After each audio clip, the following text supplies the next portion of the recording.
of around 20-some thousand volcanoes, and You're they talking generate. about, are you talking about the Ring of Fire? Well, no, the Ring of Fire is around the tectonic plate. This is really a belt of volcanoes in the center of all the oceans, like Oh, the I see. Atlantic Pacific Ocean.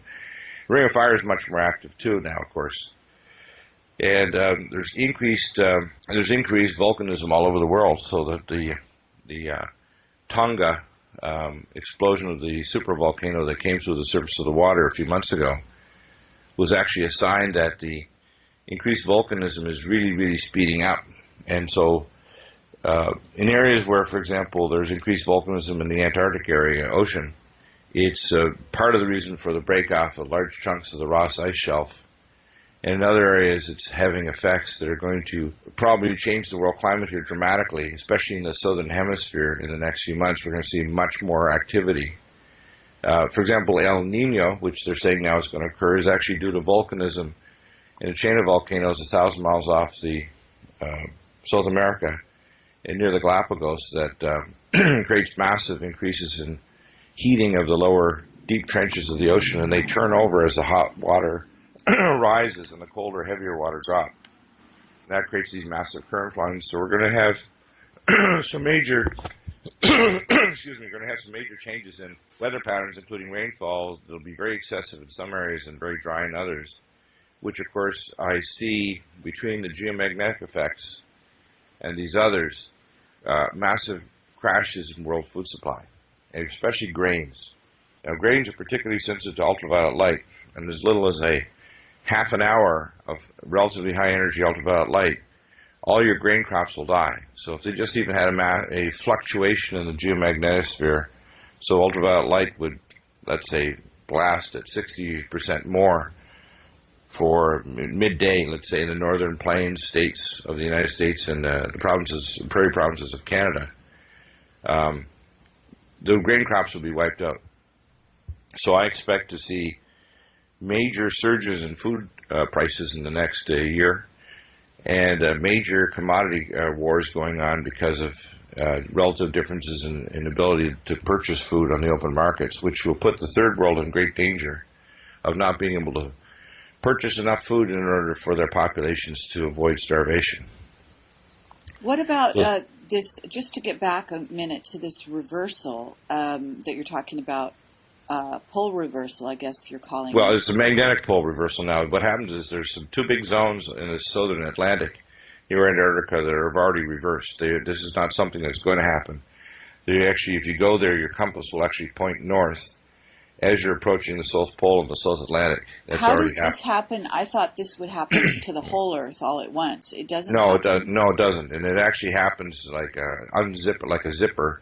There's a major hole in the geomagnetosphere over the South Atlantic that basically allows high energy light to get through to those areas, including areas of Antarctica that are now being exposed to high energy ultraviolet light in parts of the Arctic, which is part of the reason why there's melting up there and the release of the permafrost and methane.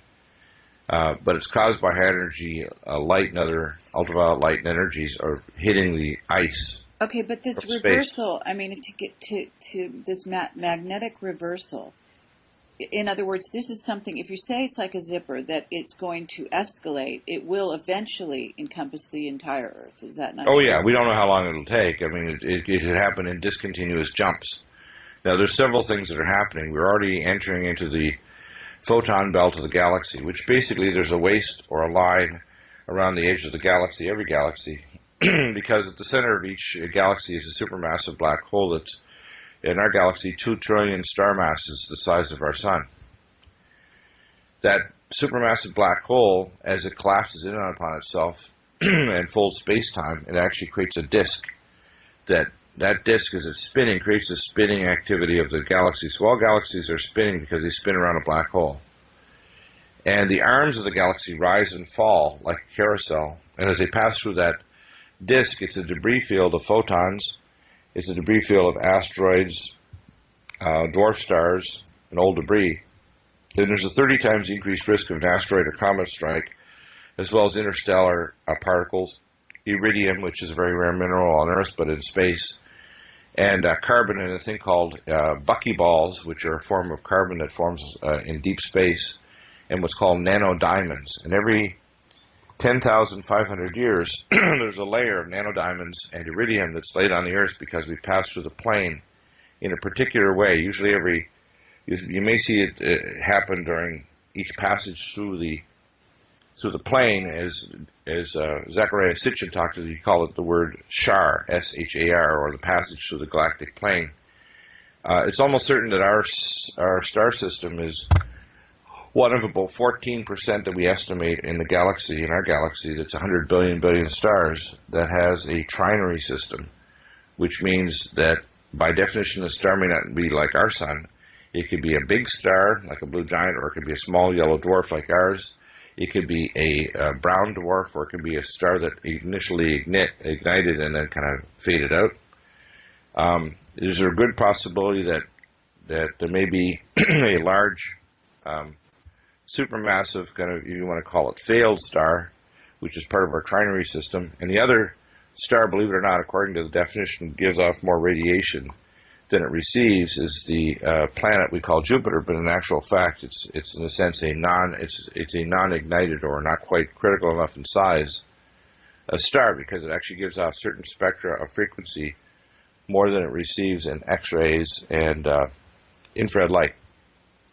So how does this relate to the Earth changes that you're talking about?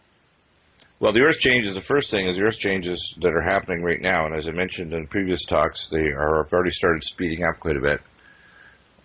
They're going to cause famine, and famine, of course, combined with the release of pandemic viruses, and there's also a tie-in directly with virus releases of pandemic viruses and major plagues with solar activity. So if you actually look at solar sunspot activity and solar storms, there's a direct link between solar activity and pandemics, going right back. Actually, we were talking to Jane Burgermeister. Do you know who she is?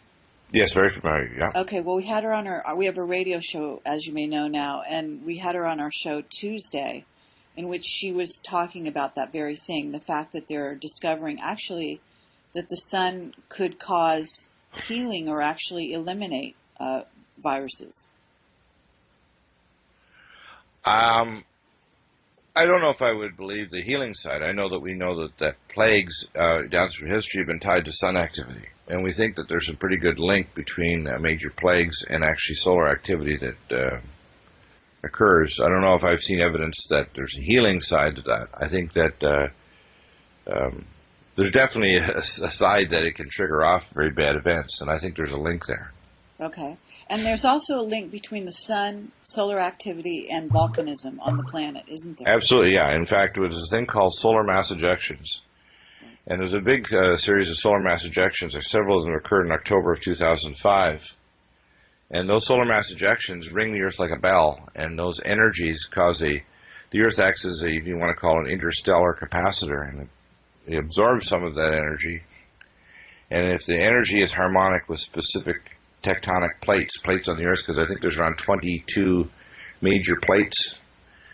What happens is each plate has almost like an air chime that's outside your house. It has a specific sound or frequency that it vibrates at. And those subsonic frequencies, you pump in energy at the right frequency, it'll actually make the tectonic plate start to, it's called a piezoelectric amplification. So the crystals in the plate actually start to vibrate in synchrony with that. When that happens, the mu, or the resistance between the tectonic plates, can drop towards zero.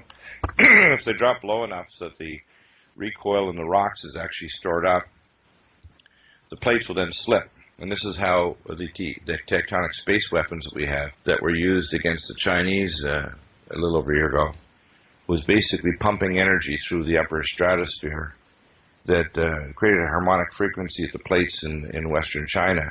And it reached what's called a piezoelectric slip threshold of the plates. Well, the same thing happens with the sun. When the sun pumps out energy in solar mass ejections or major sunspots, it can hit specific harmonic frequencies and can cause certain plates to absorb that energy and reduce the mu, or resistance, between the plate surfaces where there's a stored recoil, and then they'll release it.